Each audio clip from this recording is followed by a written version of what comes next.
Hey there, welcome to the Literary Escapes podcast. I'm Becky, and I'm glad you're here today. If you're a fan of books that give you an escape or let you explore other cultures, then you're definitely in the right place. So I'm glad you've joined us today. Stick around, we've got a great author interview for you, so let's jump right in. Welcome to the podcast, Literary Escapes. I like to talk about books that give you an escape, and it can be an escape from reality, an escape geographically, all that kind of stuff. And I love that you write middle grade books. That is such an awesome age range. Yeah. So I guess let's jump back a little bit. You're a teacher, correct?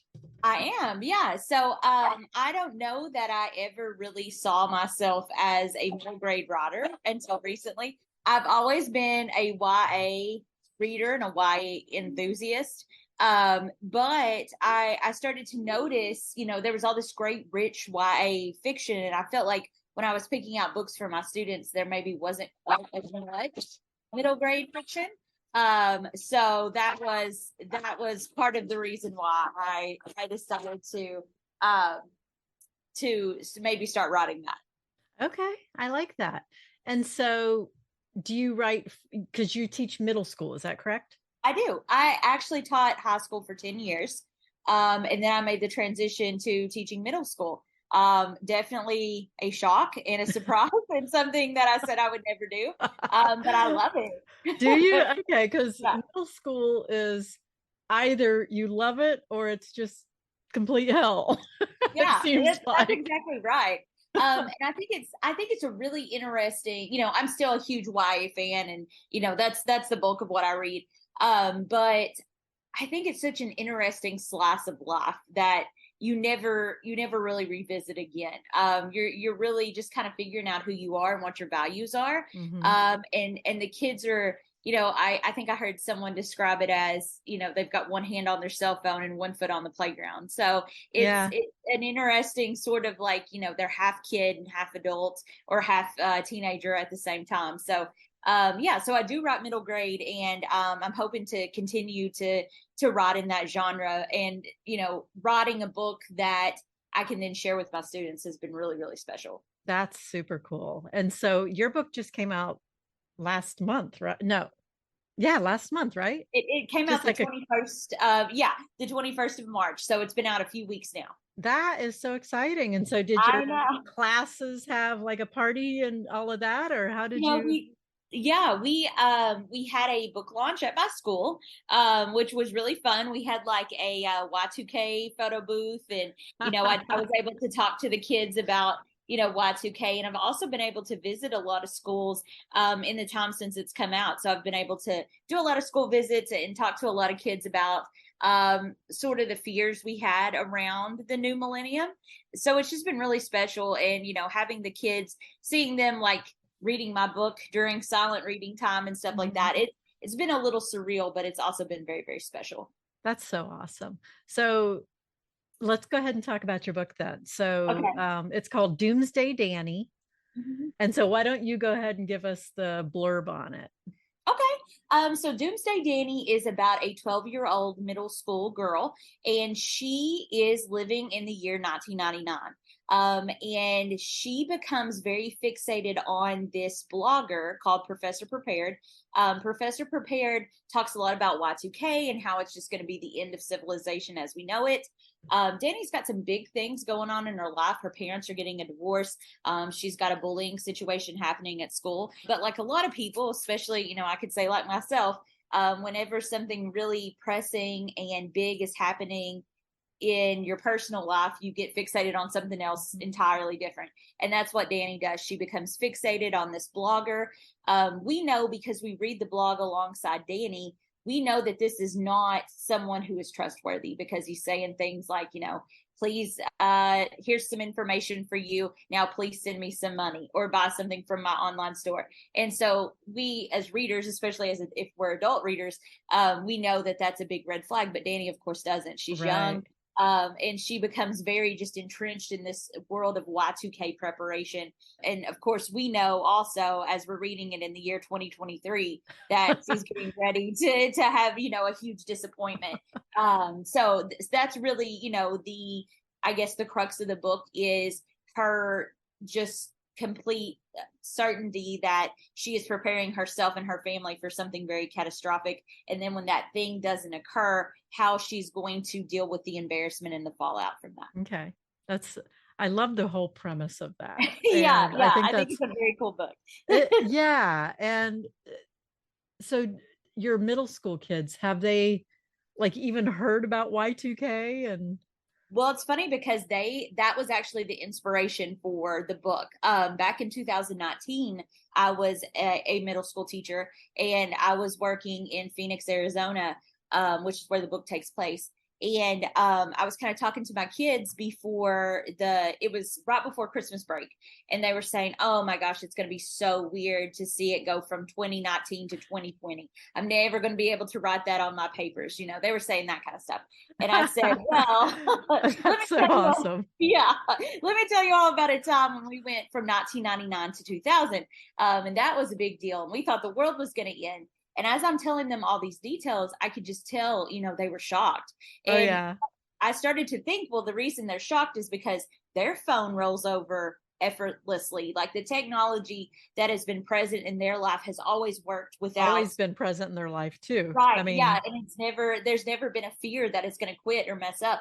And so I kind of said, oh, this would be a good idea for a historical fiction novel. And I wrote it down, but I didn't really do much with it. I just kind of set it aside. And then it wasn't 2 or 3 months later, school shut down because of COVID. And so I then had a lot of time on my hands. But then I was also getting emails from my students who were just very worried, and they were like, what's happening? Are we ever going to go back to school? And so that really made me think about that time in our history. It made me think about 1999. And so I felt like I was able to kind of channel the anxiety that I was feeling and the anxiety my students were feeling into this book. So that's their kind of shock about Y2K is what inspired the novel, which I always say, I feel like, maybe they don't know a lot about it because I think we as adults are kind of embarrassed of it.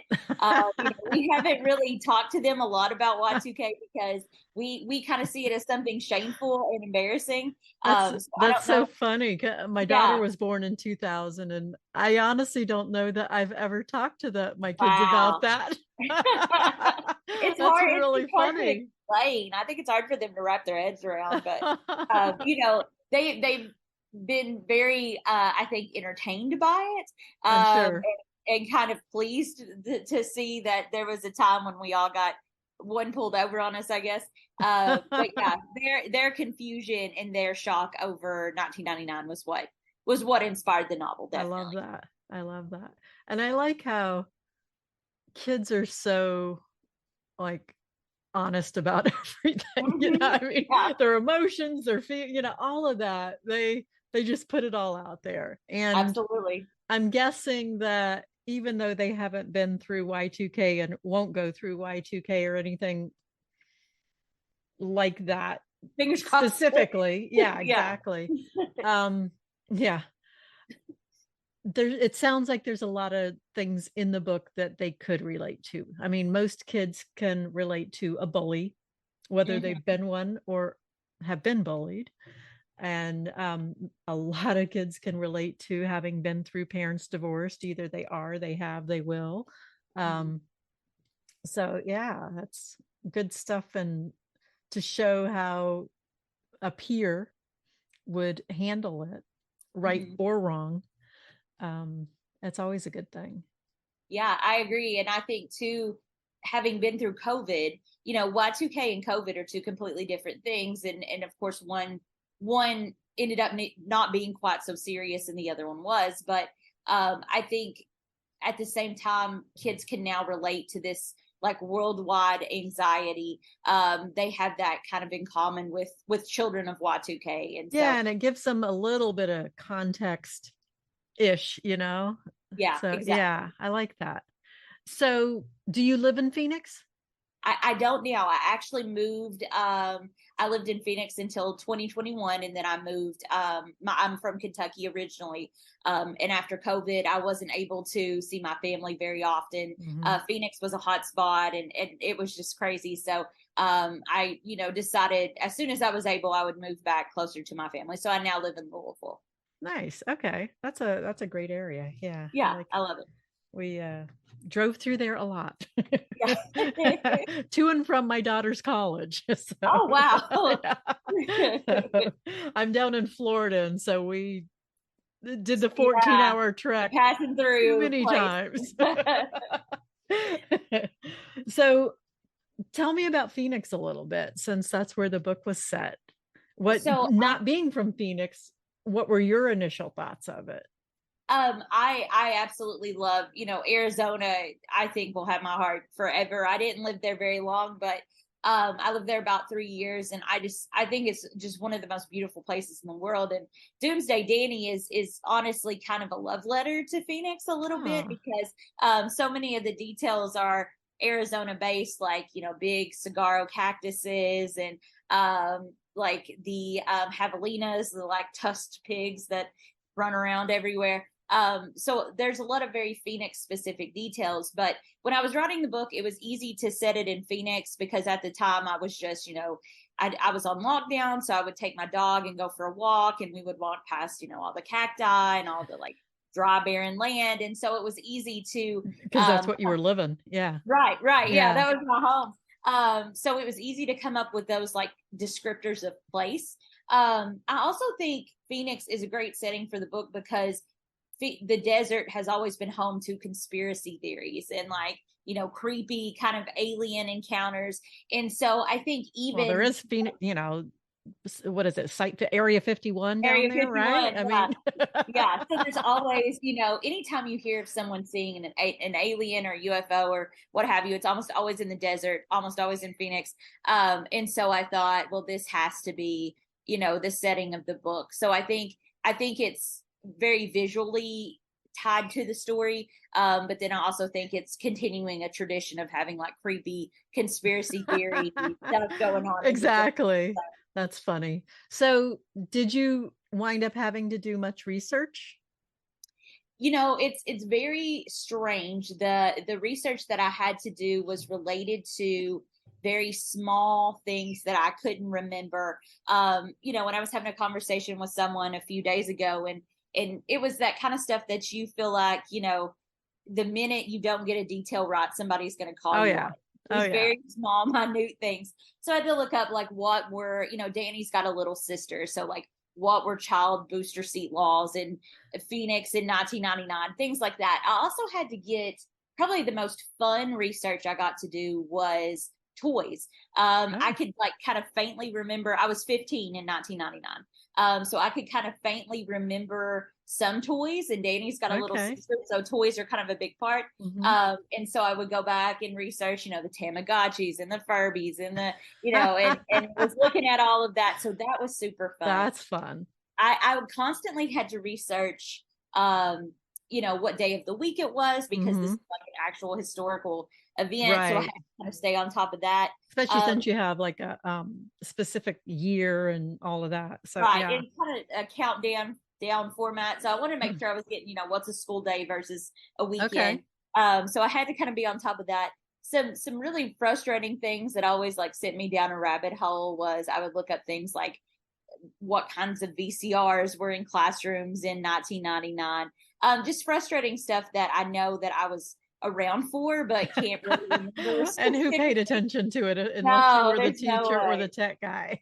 No, like I can't remember it at all. So that was so the kind funny. of research I did. And then I also, I think that was primarily it. I kind of hit a wall, or I got super frustrated when I realized, as a Phoenix resident, this was something I should have known, but Phoenix doesn't observe daylight savings time. So, I knew what was actually going to happen was that Danny was going to end up celebrating New Year's Eve much later than the rest of the country. And I was like, oh my gosh, what do I do with this?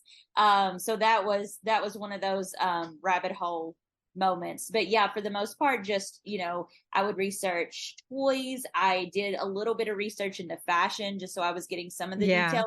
Yeah.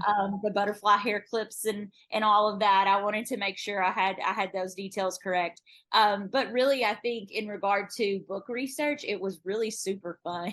That's uh, I it was nice to revisit it. that's funny because I'm writing a book right now set in 1989.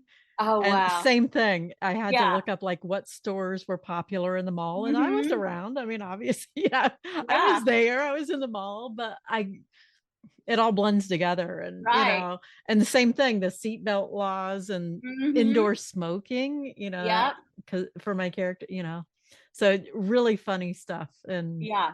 very enjoyable. So that's fun.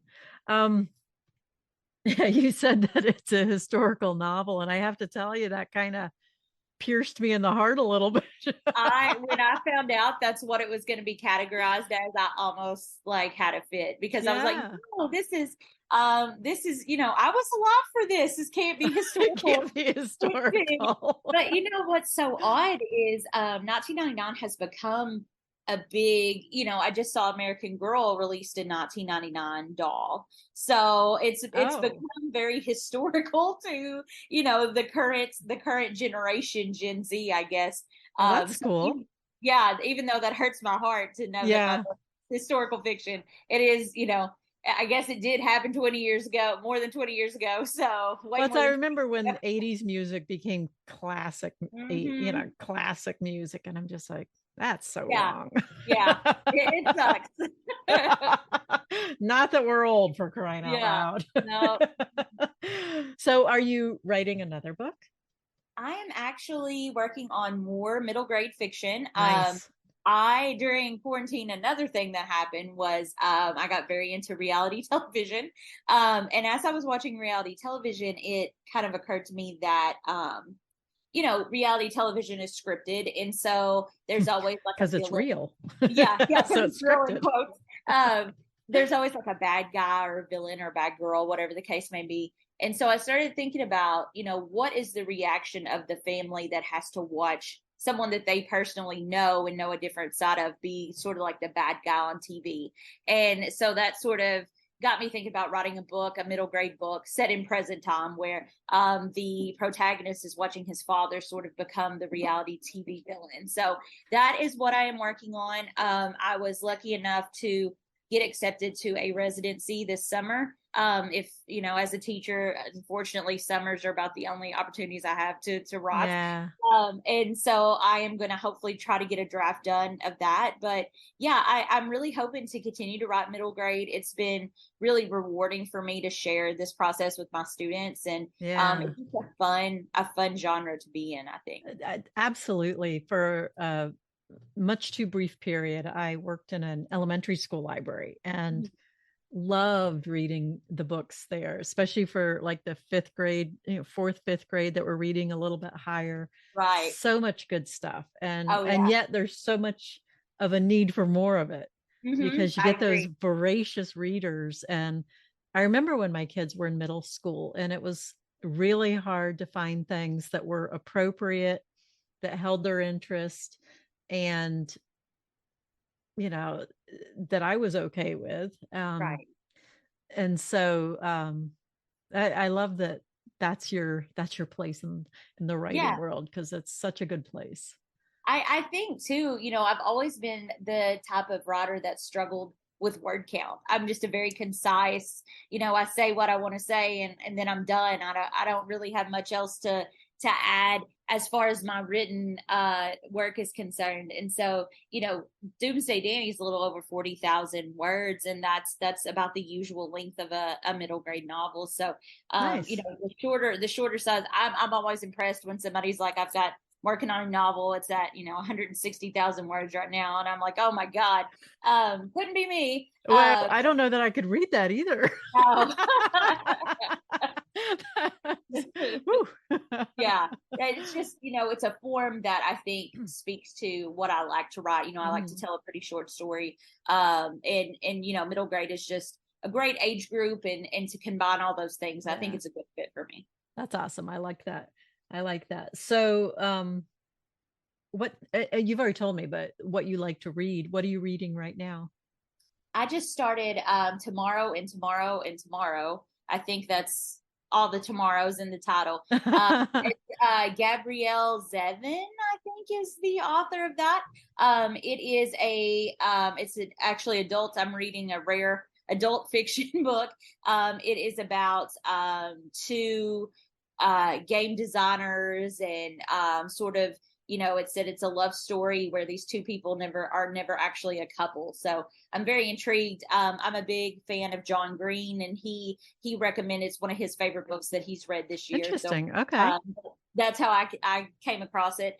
But right now I am currently teaching the book Same Sun Here by Silas House and Neela Vaswani.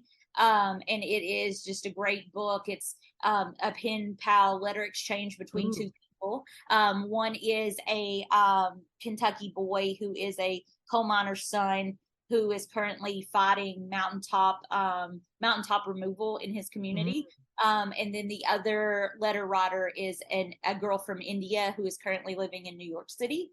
And she is, her parents are going through the process of becoming American citizens. And she is, trying to learn the ropes of being an American and kind of figuring out her place. So kind of going back and forth between those two books has been really special and something really like exciting for me at this particular point. That's interesting. The pen pal thing. Do your kids know what that is? Well, I had to, I really wanted them to have pen pals so that the book Yeah, would mean a lot to them. It was very, very hard to get pen pals for them. A lot of the websites that I went on did not seem super reliable, and I wasn't about to put my kids' info in well, exactly. the Yeah. website. So I really struggled. I think it's somewhat of a dying art form. And I'm not necessarily a big component of like refusing technology. My students use lots of technology and I welcome it. But I think there's something special about Yeah. writing a letter to someone who really doesn't know you and Yeah. saying, this is my life, these are the things, and knowing that there's no like biased or preconceived idea behind that. Yeah. So I finally did find them some pen pals, but while I had this dream of them writing to children from another country, they're actually children just down the road in Columbus, Ohio. So That we'll see works. how Yeah. that goes. Yeah, that was just the best I could do. So that's what we Well, it ended up seems like finding another teacher with. and having like Them swapping switch. out and Yeah, even, just like gathering all the letters and sending it to, the teacher and same, back and all that. So yeah. it's It's such been a an curious experience. problem. I Yeah. remember when I was a kid, there was a magazine, and in the back of the magazine, there were pen pals, and Mm-hmm. it might have been like the Archie comics or something. I don't even remember. And you could write each other, and we did. Yeah, American Girl did something similar when I was a Okay. preteen, and I got a pen pal that way. But yeah, I think that's kind of gone by the wayside a little Hmm. bit. But we'll see how the pen pal experience goes. I hope it goes well because, like you said, there's something special about receiving mail and a handwritten letter, and Mhm. I think Yeah, that's I really agree. cool. So that's awesome. So, what do you teach in seventh grade? So seventh Same Sun Here, the letter exchange book is actually with my fifth grade students. I teach fifth grade as well, which is the youngest group of students I've ever taught. And has been a learning experience. Their teeth fall out. I'm like, oh my god. What? It's been interesting. Seventh grade, they read Dress Coded by Carrie Firestone as part of like their unit about like social movements and using their voice. They read that one. All seventh graders start out with The Outsiders, which is just like um, their favorite book of all time. That's They awesome. love it so much, and we have a greaser dress up day where they wear their leather their denim Nice. jackets, and they have their hair all greased back. So that's always Nice. really cute. But yeah, I'm fortunate in that I've got a school that lets me do a lot of fun things, and I've got parents who are really supportive and not a lot of like pushback about books, which is becoming something that is so incredibly rare in our Yeah. society. So I'm glad that, Yeah, Yeah, I'm I glad think you my guys aren't feeling dogs. that yet. So Yeah, hopefully, knock on wood, hopefully that doesn't come to your neighborhood. So absolutely. that's awesome. So where can readers find you, or parents of young readers find you? Well, I have a website, CarissaTurpinBooks.com is my website. And I'll Um, link that in the show notes. awesome. And then Doomsday Danny is available on that website, on my publisher's website. My publisher is Orange Blossom Books, actually a Florida publisher. Ariel Um, Hoy, right? yeah. Yeah, And she has helped me a great deal. Oh my gosh, she's definitely had a lot of patience with me. she's awesome. Yeah. Yeah, she's great. And it's available there, and then it's also available on Amazon and Barnes and Noble. Nice. Okay. That's awesome. Need to get into like a book. Do they even do those anymore? The book fairs at schools? Oh, I would love to be in a book fair. Wouldn't that be I amazing? think Scholastic's got the lock on that, so I don't know how I That's a would ever valid break point. through. Yeah. Yeah, but oh gosh, I would love to be part of a book fair. But I've been fortunate to do lots of school visits, Hmm. and my big dream is to get into one of those like kids subscription book boxes. But Oh, wouldn't that be fun? yeah, so book boxes, if you're listening, give me give me Hit me up. yeah. That would be awesome. Well, Yeah. good luck. And I Thank I you look very forward much. to hearing about the next book when it comes out, because that sounds like another fun one. So Awesome. Thank you so much. And thank you for having me and your patience with my loud dog and everything else. no worries, no worries. I wish you the best on your summer residency. That sounds like it'll be really interesting. Thank you. I'm hoping it will be productive for me. So we'll see. Well, wishing you the best for that. So and have a great night. Thank you. You too. Thank you so much. Thanks for joining me today on the Literary Escape podcast. If you enjoy hearing the behind the book story, then join me in the Literary Escape Society. We're a community of travelers who love books, or maybe book lovers who love to travel. Either way, if you need an escape, a literary escape, come join us as we read our way around the world together, one book at a time. Check out the show notes to learn more about the Literary Escape Society. And we'll see you next time on the next episode.